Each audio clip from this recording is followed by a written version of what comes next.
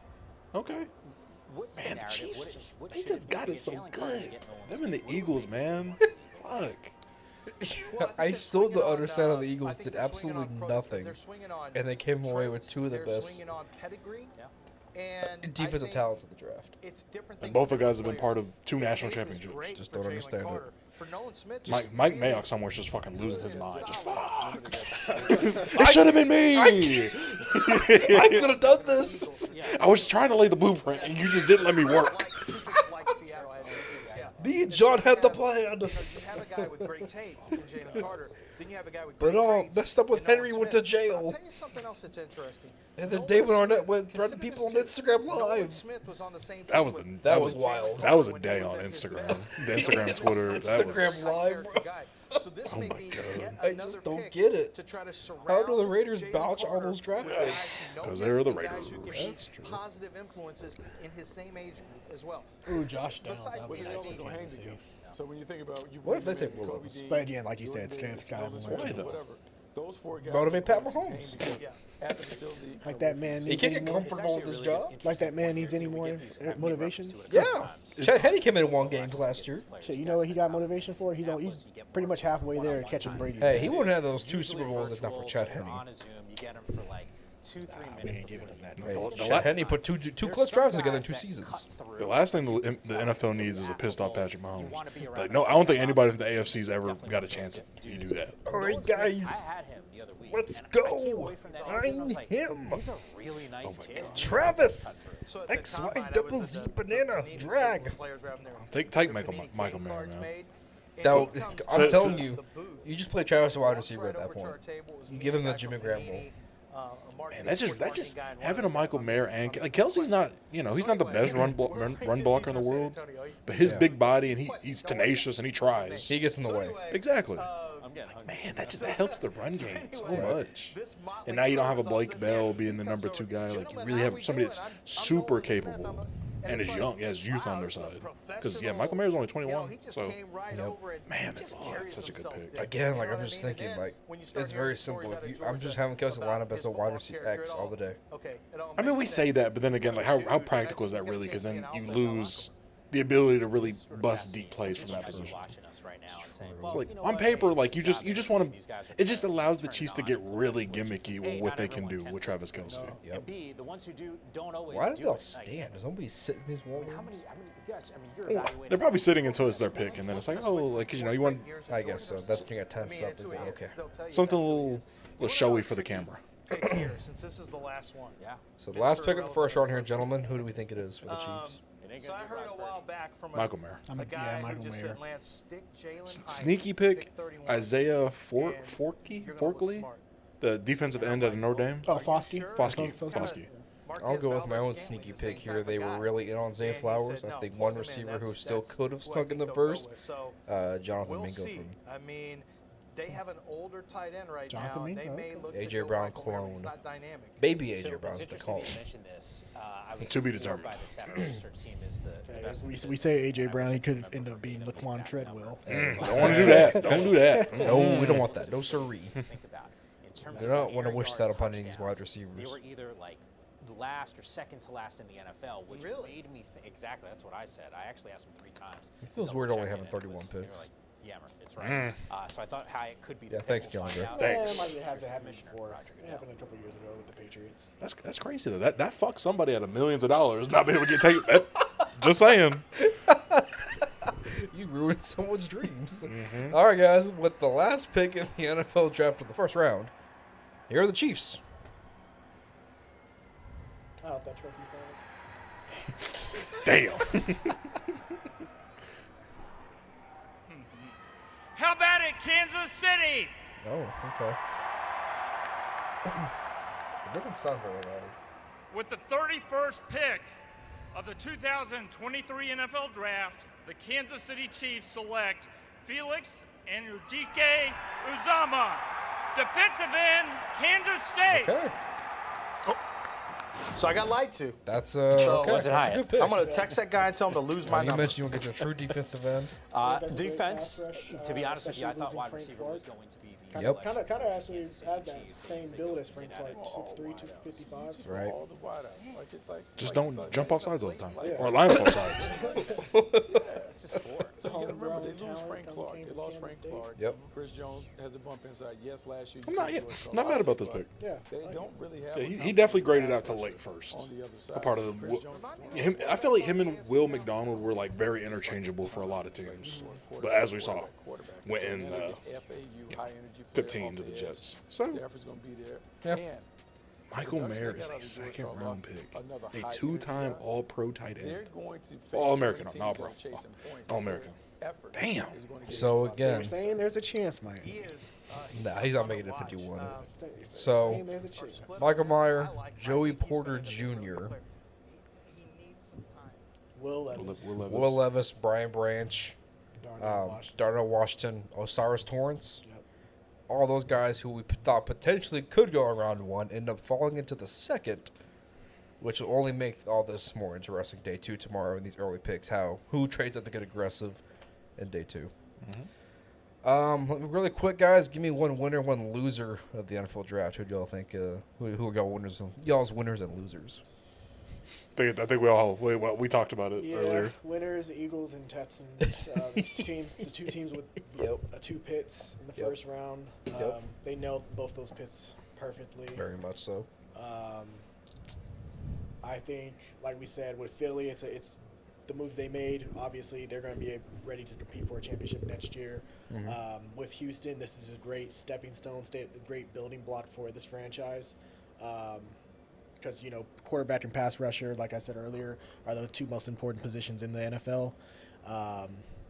Losers, I definitely say You wanna Atlanta. say it? Oh, I'll say okay. Atlanta and Detroit. I say Detroit for sure. Detroit, I'm a little disappointed in you, Dan Campbell and Brad Holmes over there. Jahmyr Gibbs at number 12 overall, just huge reach. I didn't see any teams behind them that were going to select him, in my opinion. And then also Jack Campbell. It's one thing to reach, but then when you follow that up with another damn reach, that's bad. Yeah, So, okay. They're my loser. All right. Okay, who do you have? Eagles for winners, of course, and losers. I'm gonna go Cowboys. I think the fact that we passed up on Nolan Smith, and the ability to pair him with Michael Parsons, and then he fell to our fucking rivals. We fucked up. We goofed. What do you think? Do you think Cowboys basically saw this? They had Sam Williams, who was kind of in that same situation as Nolan Smith a year ago. He looks so down. Where he has the athletic traits, fast 40 and everything. He's When you say it like that, and he basically is a Michael Parsons clone. I mean, they even look similar in the face. When you say it like that, yeah, I just didn't see enough to warrant not taking a guy like Nolan Smith, who I think is more than just an edge rusher. I think he's very Michael Parsons-esque, where you can drop him into coverage, and he's dumb athletic, as we saw on tape. Yeah. Or I call teams who want Nolan Smith that ain't the Eagles and ask them, hey, you want this pick? Exactly. Or I pick him myself because I'm not letting him fall to Philly. That's the mistake right there. It's just it's not even not picking Nolan Smith, but like you said, it's you let this man fall to Philly, where this man, combined with Hassan Reddick, combined with Jordan Davis, Fletcher Cox, Brandon Graham, goddamn Jalen Carter, come on now. Yeah. Think about that defense. Think about the edge rush has speed. The linebacking core with Nakobe Dean, speed. Secondary has some speed. Damn, that's tough, bro. If you we gave Thanos the Power Stone. Yeah. He has all the stones now. To be different, I'll go with my winner being the Seattle Seahawks. I think this is a team that I think people, despite last year, wanted to count them out of the playoffs because the Niners are there and they said, Gino can't do it again. Well, they drafted the number one corner to a lot of people, number one wide receiver to a lot of people. And, hey, I think they're going to stick around and compete with the Niners for that division. With no quarterback, it's there for the taking. So I like Seattle, what they did. Pete Carroll, I'm sorry. I thought you were a dingus. You thought he was cooked? I thought he was cooked. Now he's flaming young, ready to go. Maybe it was Russ all along. Who knows? And loser for me, I'll go with the Chargers. And I say this because I'm not a fan of the Johnston pick, because you essentially have a big body guy in Mike Williams, who actually, like you mentioned, is aggressive and won't go up for the ball, versus Johnson, who does not. They could have taken Addison, who I think would have made a lot more sense. or really any of these other receivers. I think Johnson was just kind of a reach for me. Okay. So I'm not a big fan of that for the Chargers. By the way, just want to add that among the players that were invited to the green room, it was Will Levis, Joey Porter Jr., Brian Branch, and Keon White, who are still available for day 2. Want to follow up with that. With what team do you think Will Levis falls to in the second round? Or on day 2? I mean, you mentioned it earlier. I thought it was pretty good. I think the Rams, that could make sense if you're Sean McVay looking to – you lose out on Baker Mayfield in the offseason, which was expected. But now you get a guy who could sit behind Stafford, a guy that we've kind of thought of has Stafford-like traits. I think to me the Rams make a lot of sense. I agree. They're the Titans. I feel like the Titans just aren't sold on Malik Willis, which is okay. You know, just trade my guy somewhere else is a more conducive environment to him being successful down the line. Dallas? Yeah. Please. Wait, no. Yeah, I think Tennessee makes a lot of sense. I mean, I think he fits. He's a seamless transition in that offense and what they like doing. Yeah. What are you saying about? Is that an insult? Are you saying he's like Ryan Tannehill? No, I think his game is very much play action heavy. Okay. Has the ability to kind of slip and slide in the pocket. Big arm. Thought just about the abilities were similar, so it'd be a smooth transition. Well, no. I think Will Levis is already better than Ryan Tannehill. His arm talent is better. Yeah. It's just who the fuck's he throwing to? True. The guy with asthma. Who do you think, DeAndre? I mean, I kind of agree with you. I think if he's there with the Rams pick, they might select him, especially like Matthew Stafford, pro comparison, perfect guy to have as a mentor. I also say the Raiders because we thought in round 1 the Raiders might select him. Maybe in day 2 they might feel more comfortable selecting him as a backup for Jimmy Garoppolo and potential future franchise quarterback. All right, last follow up to that question. A follow up. Will Hendon Hooker go before Will Levis? No, the age and knee injury. Yeah. Okay, so you're pretty firm it'll be Levis than Hooker. If it ain't, then his agent. I'm firing my agent. if Hayden Hooker gets taken before me, yeah. Okay. I just see Hendon Hooker falling on day 2, maybe to Washington, Minnesota. I think Tampa Bay is a sneaky pick as well. So I think any of those spots. All right. Any last notes here, boys, before we sign off for the draft? Stephen Jones, I hate you. Hey, Dolphins, we were quiet on day 1, no Pitts, but let's make a mark on day 2. All right, I think the Saints smoothed that pretty well. Got a player we didn't think was available who could play across the D-line, and we need all the help we can get, so I'll take that. Boys, as always, it is a pleasure doing the draft show with you, gentlemen. It's been fun. Year 3. Yeah. With you. So here's so many more draft shows here on the Final Drive at Sour Kids Productions. Shout out to Sour Kids Productions, Jordan over there on the computer, Kenneth, who helped us get everything set up. They did a tremendous job, get everything rolling right before we kicked it all off. So lots of fun, boys. We'll be back next week to recap the entire NFL draft as well as the NBA playoffs, as that's now getting into the full swing of things. And Makai, if you're lucky, maybe we'll touch on some baseball. Hey, let that. Now that we're good now the Rangers are good, maybe it warrants some discussion. Oh, actually, they're back to being ass. Okay. The hype wasn't there. Okay. So no baseball then. Okay, we won't then. It's okay. It's okay. We'll just preview next year's draft then. Okay. All right. That's what I do. Thanks, folks. From Sour Kids Productions, it is Alec, it is DeAndre, it is Makai. Signing off. We'll see you guys next week, and enjoy the rest of the draft, folks.